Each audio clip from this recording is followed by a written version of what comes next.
ഒഴിവ് നികത്തലിന് നിയന്ത്രണം ഏർപ്പെടുത്തിയും തസ്തിക വെട്ടിച്ചുരുക്കാൻ നിർദ്ദേശം നൽകിയും ചെലവ് ചുരുക്കലിന് സർക്കാർ.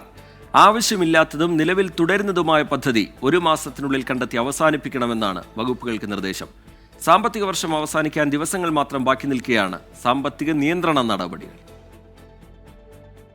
കേരളം കുതിപ്പിന്റെ പാതയിൽ. ബജറ്റ് പ്രസംഗത്തിലെ ധനമന്ത്രിയുടെ ആമുഖ പ്രഭാഷണം ഇങ്ങനെ.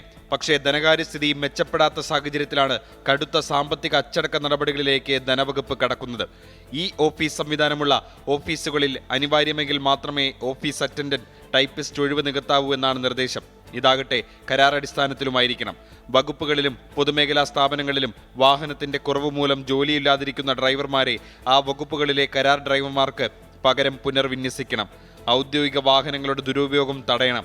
അനുവദിച്ചിട്ടുള്ള ആവശ്യത്തിന് മാത്രം സ്ഥാപനങ്ങളുടെ നിയന്ത്രണാധികാരം പരിധിക്കുള്ളിൽ വാഹനം ഉപയോഗിക്കാം.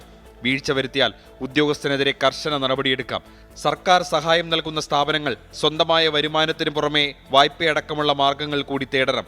ഈ സേവനങ്ങളുള്ള ഓഫീസുകളിൽ ബിൽ കൗണ്ടറുകൾ നിർത്തലാക്കണം. ഈ വകുപ്പിലെ ജീവനക്കാരെ മാതൃവകുപ്പുകളിലേക്ക് മാറ്റണം. അങ്ങനെ പോകുന്നു നിർദ്ദേശങ്ങൾ. അടുത്ത സാമ്പത്തിക വർഷം ധനപ്രതിസന്ധി രൂക്ഷമാകുമെന്ന കണക്കുകൂട്ടലിലാണ് സർക്കാരിന്റെ കർശന നിയന്ത്രണം. 24 തിരുവനന്തപുരം.